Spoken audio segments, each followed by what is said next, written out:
So good morning. Today is Monday, March 14th. We are in week 10. With this said, the week 10 is where I'm going to start putting in new things for the fourth quarter. As a few reminders, the quarter ends this Friday. Please try to get any and all missing work to me by Thursday so that we have enough time to grade to put it into the grade book. Today, our daily question is, if the periodic table is set up in trends, what should you be able to do if there are blanks in the periodic table?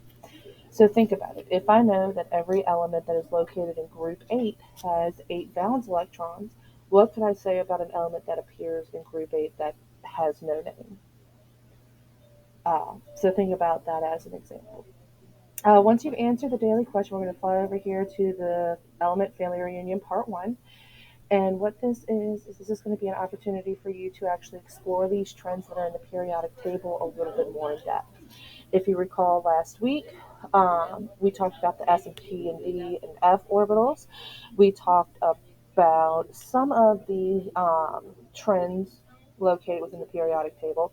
What y'all are going to start doing is today exploring one element individually to learn more about its traits and characteristics to see if these trends apply to more than just electron configurations. All right, so what you're going to do is first look on this list right here and see which element you are.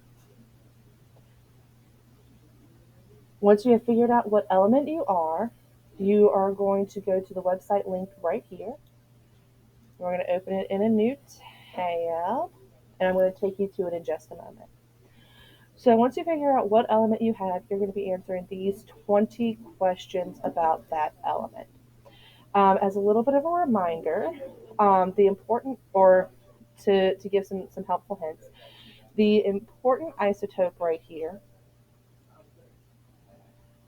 sometimes they're listed, sometimes they're not. If it's not listed, go ahead and go to an external source to find the information.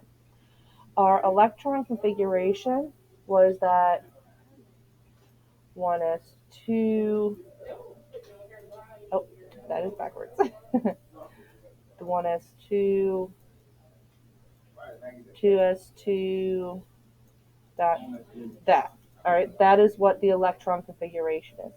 The orbital filling diagram is where we have those little lines, 1s,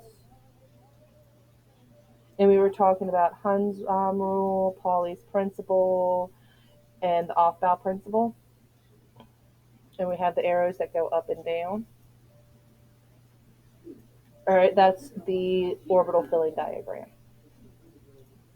You're going to need valence electrons, and you're going to need to do the electron dot diagram, which, as a reminder, we also refer to it as the Lewis dot diagram. So if you remember, helium has 2 electrons, or 2 valence electrons, so that's what it would look like.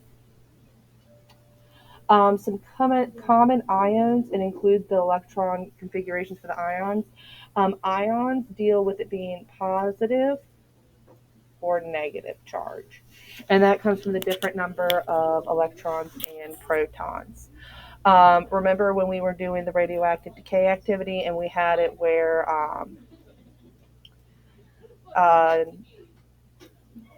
0, -1 E, and that was telling us that we lost an electron. That is what the ions are referring to. So after that, you have the boiling point, melting point. Those are pretty self-explanatory as what you're looking for. Then electrical conductivity. Does it have a high electrical conductivity, a low electrical conductivity? Is this something that I would want to use for wiring or not? Density, you'll be able to find that information out. Atomic radius, electronegativity. All right, so you're going to look for electronegativity, which deals with does it have a tendency to go towards negative or positive.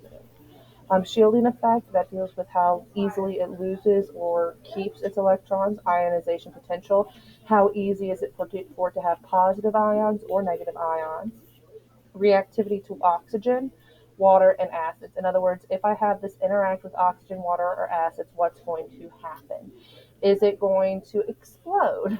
Is it going to undergo another chemical reaction that may turn it into a gas or cause rust to form? Its abundance on Earth, so how easy is it to find? Is it 75% of the available elements on the planet? Who knows? But you're going to say the abundance on Earth. You're going to say, where can you find this element? Is this an element that is easily found in the soil? Is it something that we have to mine exclusively for? What's the deal? Number 19, what are the uses of the element? So, how is this element used in day to day practices? And then number 20, who or how it was discovered. Some of these elements will not have a who discovered, some of them will have a how it was discovered because they don't have anybody that they can give true credit to. So, with that in mind, it'll be who or how. Sometimes it's actually both that's listed. So, that is what you're going to be doing today. Um, Once again, you'll find your element and you're going to answer those 20 questions. I recommend writing it down on another piece of paper so you can reference it because there will be a part two. So the website, just so you got to get a chance to see, this is what the website looks like. What you're going to do is you're going to find your element, and we're going to look at platinum here. And you're going to notice immediately that a good chunk of the information that we're looking for is right up here, right? A good chunk of it is right there. So that's really, really helpful. As you scroll down, you're going to see that we have the history. So platinum was discovered in South America by Ulloa in 1735 and by Wood in 1741. It was used by pre-Columbian Indians, and that's part of its history. Its sources, it occurs natively accompanied by small quantities of iridium, osmium, palladium, ruthenium, and rhodium, and all belonging to the same group of metals. They are found in the alluvial deposits of the Ural Mountains of Colombia and certain Western American states. So that tells me where I can find it. Sperrylite, occurring with the nickel-bearing deposits of Sudbury, Ontario, is the source of a considerable amount of the metal. So that means that I can also find it in that area. Um, Properties, it's a beautiful silvery white metal. When pure, it is malleable and ductile. It has a coefficient expansion. So that's some information.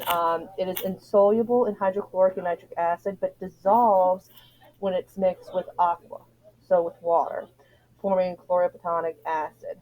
So in other words, it says that it doesn't really react much with hydrochloric and nitric acid, but when it's mixed with water, it does react. Its uses are right here. Used a lot in um, jewelry, vessels for lab use. It's used for electrical conduits, which tells me that right off the bat that it is a good electrical conductor. Hydrogen and oxygen explode in its presence. Oh, Lord.